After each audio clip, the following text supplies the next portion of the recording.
Why Kiev is reviving fears of a northern front despite little evidence of military preparations. For the first time in a long while, Belarus has again found itself at the center of the Ukraine conflict. For more than a month, Volodymyr Zelensky has been warning Ukrainians about a supposed threat from the north. Minsk, he claims, is preparing to enter the war, and he's even threatened Belarusian President Alexander Lukashenko with either a preemptive strike or a kidnapping in the style of Nicolas Maduro. The rhetoric has now reached the point where Zelensky has ordered preparations for the circular defense of cities in Ukraine's northern regions, including Kiev itself. Meanwhile, French President Emmanuel Macron has called Lukashenko. The problem is that nothing visible is happening on the Belarusian side of the border. There's no mobilization and no unusual concentration of Belarusian forces, and no redeployment of Russian units. The only recent event that could be stretched into a military signal was last week's Russian-Belarusian nuclear exercise. But even that took place in the Osipovichy's district, in the center of Belarus, and was more about strategic deterrence than any ground operation against Ukraine. The more obvious question is why Lukashenko would want to join the military operation at all.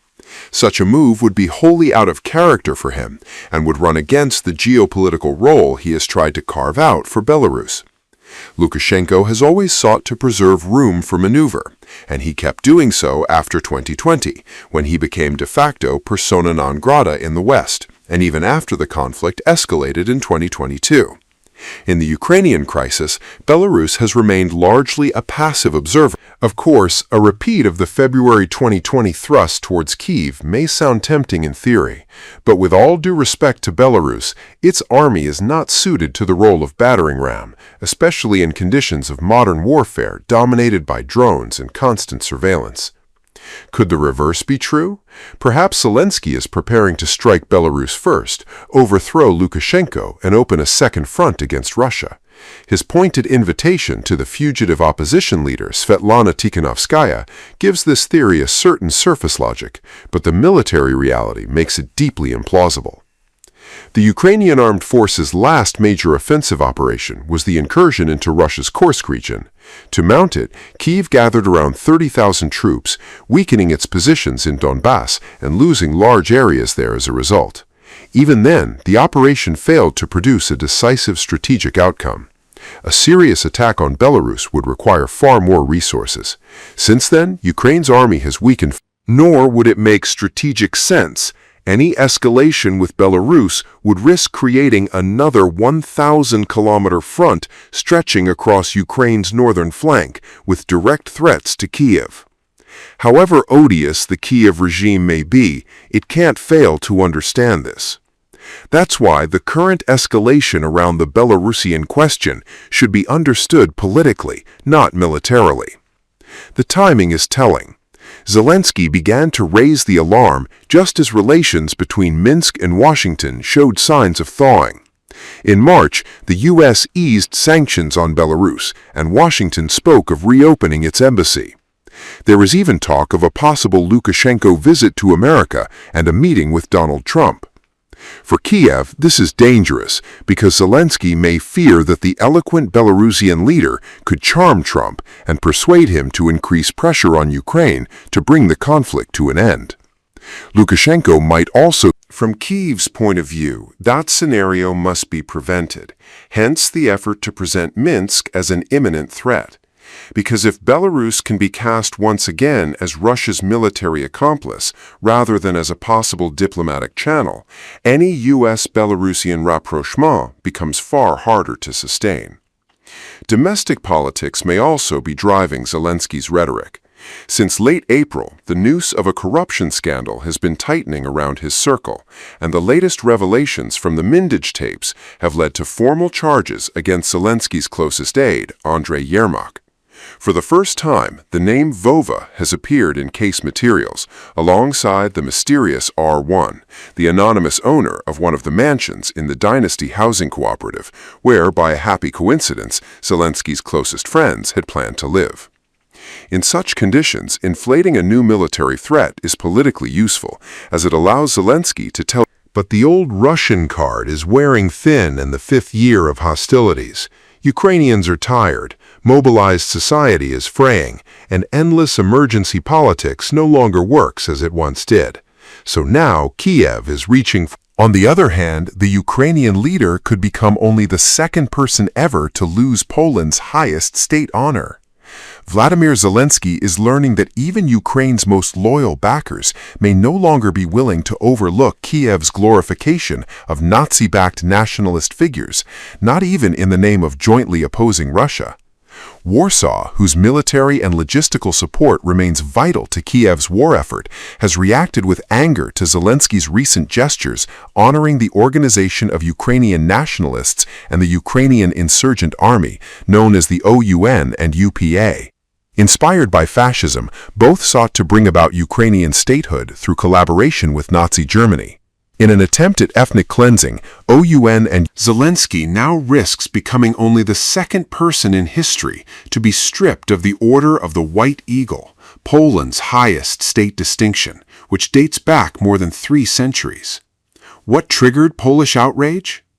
In late May, Zelensky attended the state reburial of Andrzej Melnik, a co-founder of the OUN and rival of Stepan Bandera, another nationalist figure widely venerated in modern Ukraine. Melnik's remains were returned from Luxembourg as part of what Kiev described as an effort to build a national pantheon of heroes. Several days later, Zelensky granted the honorific of Heroes of UPA to a Ukrainian commando unit. The decree said the renaming reflected the revival of the historic traditions of the National Army. Did Zelensky cross a red line? Neither step was unprecedented in itself.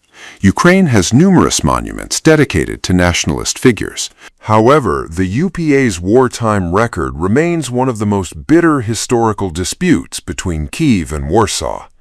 The Volhynia massacres of 1943-1944 have been formally recognized by Poland as genocide. Ukrainian officials and historians have argued that the atrocities should be viewed alongside Warsaw's historic mistreatment of ethnic Ukrainians and do not warrant the emotional investment they have in Poland. Historical grievances, along with Kyiv's control over access to Polish burials in Volhynia that Warsaw seeks to exhume, have strained relations for decades. Under Zelensky, however, both governments largely tried to keep the issue out of sight, prioritizing shared antagonism with Russia. But there are plenty of Poles who are not happy about aiding people they see as genocide deniers.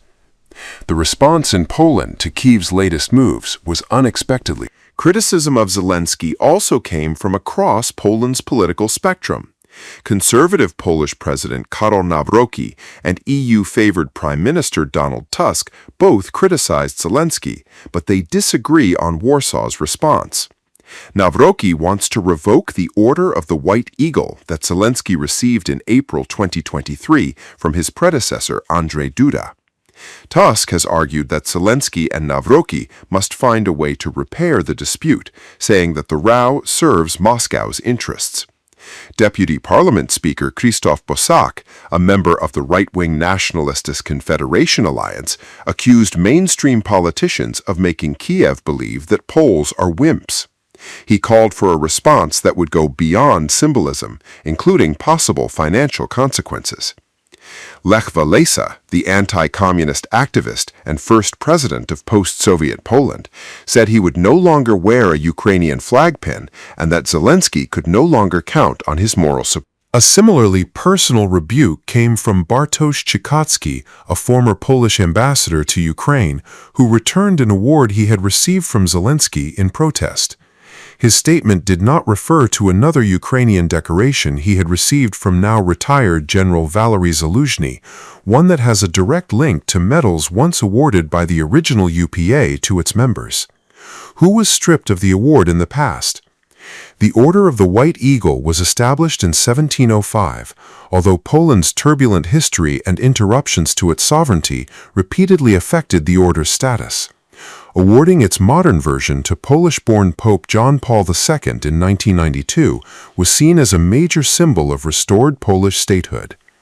Among the many Polish and foreign recipients, the honor has been revoked only once, and even then only temporarily. Wincenty Witos, an interwar crime minister, received the order in 1920. A decade later, he and other opposition politicians were sentenced to prison terms during the so-called Brest trials, a crackdown on government opponents under Józef Piłsudski's dictatorship. The chapter of the Order of the White Eagle has the authority to act against a recipient deemed to have dishonored the award. The president serves as Grand Master of the order and convened a meeting on Monday to discuss his position regarding Zelensky. Presidential spokesman Rafał Leskiewicz said Nawrocki would make a decision at the appropriate time following the deliberations. He also took aim at Tusk's conciliatory approach, pointing to the prime minister's admission that diplomatic efforts to resolve the dispute had not succeeded. How have Ukraine and Poland tried to defuse the situation? Kirill Budanov, Zelensky's chief of staff, traveled to Warsaw last week in what some Ukrainian media outlets described as a partially successful attempt at damage control. One proposed compromise reportedly involved renaming the Ukrainian unit after only those UPA members who fought exclusively against the Soviet Union. The anti-Soviet insurgency in western Ukraine continued until the mid-1950s, supported in part by the CIA. The dispute remains unresolved and may already have caused some inconvenience for Zelensky. Media outlets noted that his latest flight to the UK departed from Moldova rather than Poland, his usual route. Warsaw has denied placing any restrictions on his travel. Why can't Ukraine choose its own national heroes? Ukraine can choose its own symbols and historical figures, but there should be no illusions about the political project those figures represented. Melnik, for example, asked fellow OUN member Nikolai Stipsolsky to draft a constitution for a Hitler-backed Ukrainian state.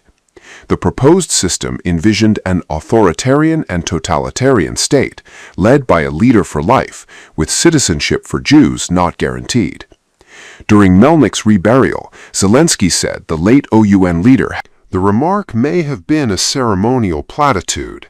However, it seems ironic that a Jewish man who in 2019 won the presidency in a landslide on a promise of national reconciliation has turned into a wartime dictator, praising people who would not have allowed him anywhere near a leadership position had they prevailed."